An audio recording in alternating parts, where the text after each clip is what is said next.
دریائے نیل کو عبور کرنے کے بعد بنی اسرائیل جن کی تعداد 6000 تھی،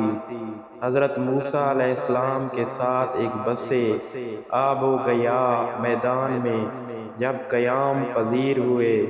تو خالق کائنات نے ان کے لیے ایک ابر کا ٹکڑا بھیجا جو دن کی دھوپ میں ان پر سایہ کرتا تھا اور رات میں اس سے تر نجبین برستی تھی جسے دن میں یہ لوگ کھاتے تھے۔ پھر شام کے وقت بھنے ہوئے تیتر اور بٹیر ہوا کے ذریعے آ جاتے تھے جو رات کی غذا کا کام دیتے تھے۔ اس کو قرآن مجید میں من السلویٰ کہا گیا ہے۔ پانی کے لیے حضرت موسیٰ علیہ السلام نے ایک پتھر پر اپنا عصا مارا تھا جس سے آب شیریں کے 12 چشمے جاری ہوئے تھے، اسی کو یہ لوگ پیتے تھے۔ جب کچھ عرصہ گزر گیا تو ایک دن اسرائیلیوں نے موسیٰ علیہ السلام سے کہا کہ ایک طرح کی غذا کھاتے کھاتے ہمارا دل بھر گیا ہے، لہذا تم اپنے خدا سے کہو کہ وہ ہمارے لیے کچھ ساگ سبزی، لہسن، پیاز، کھیرے، ککڑی اور دال روٹی کا انتظام بھی کرے۔ موسیٰ علیہ السلام نے فرمایا کہ اگر تم لوگ خدا کی نعمتوں کو ٹھکرا کر ادنیٰ چیزوں کے خواہش مند ہو تو ہمارے ساتھ فلسطین چل کر قوم عمالقہ سے لڑو جس کے لیے پروردگار نے حکم دیا ہے، وہاں تمہاری مطلوبہ چیز تمہیں مل جائیں گی۔ یہ سن کر ان لوگوں نے کہا کہ قوم عمالقہ بڑی جنگجو،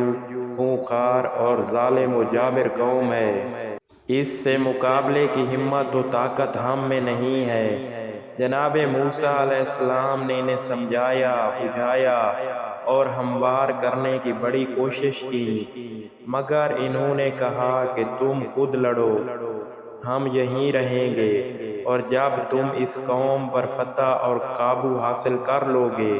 تو ہم بھی آ جائیں گے۔ یوشع بن نون اور کالب بن یوحنا بھی جناب موسیٰ علیہ السلام کے ہمراہ تھے۔ ان لوگوں نے بھی بہت کچھ سمجھایا اور ہر طرح کی تسلیاں دیں، مگر اس نمک حرام قوم نے یہ کہہ کر صاف انکار کر دیا کہ ہم ہرگز شہر میں اس وقت تک داخل نہیں ہوں گے جب تک بنی عمالقہ کے افراد وہاں موجود ہیں۔ آخر کار ان کی سرکشی اور ہٹ دھرمی سے تنگ آ کر جناب موسیٰ علیہ السلام نے خدا کی بارگاہ میں یہ دعا کی کہ پروردگار ہمیں ان سرکشوں سے علیحدہ کر دے۔ اس کے بعد حضرت موسیٰ علیہ السلام نے اپنے بھائی ہارون، یوشع بن نون، کالب بن یوحنا اور کچھ ان اسرائیلیوں کو جو آپ کے ہم نوا تھے ساتھ لیا اور فلسطین کی طرف جانے کا ارادہ کر لیا۔ اسرائیلیوں نے جب یہ دیکھا تو آپس میں کہنے لگے کہ اگر موسیٰ علیہ السلام ہمارے درمیان سے چلے گئے تو ہم پر خدا کا عذاب نازل ہو جائے گا۔ چنانچہ سب اکٹھے ہوئے، حضرت موسیٰ علیہ السلام کے پاس آئے، انہوں نے توبہ کی اور اپنی سرکشی کی معافی مانگی، مگر پھر بھی ان کے ساتھ جانے پر رضامند نہ ہوئے۔ تو پروردگار نے جناب موسیٰ سے فرمایا کہ انہیں ان کے حال پر چھوڑ دو، یہ 40 سال تک اسی بیاباں میں سرگرداں رہیں گے اور کسی شہر میں داخل نہ ہو سکیں گے۔ غرض کہ جناب موسیٰ علیہ السلام وہاں سے جانے کے بعد یہ لوگ روزانہ شب کو اپنا سامان باندھ کر روانہ ہوتے اور ساری رات راہ پیمائی کے بعد صبح کے وقت اسی مقام پر پھر آ جاتے جہاں سے چلے تھے۔ اسی طرح 40 برس گزر گئے، ان میں جو بچے تھے وہ جوان ہو گئے، جو جوان تھے وہ بوڑھے ہو گئے،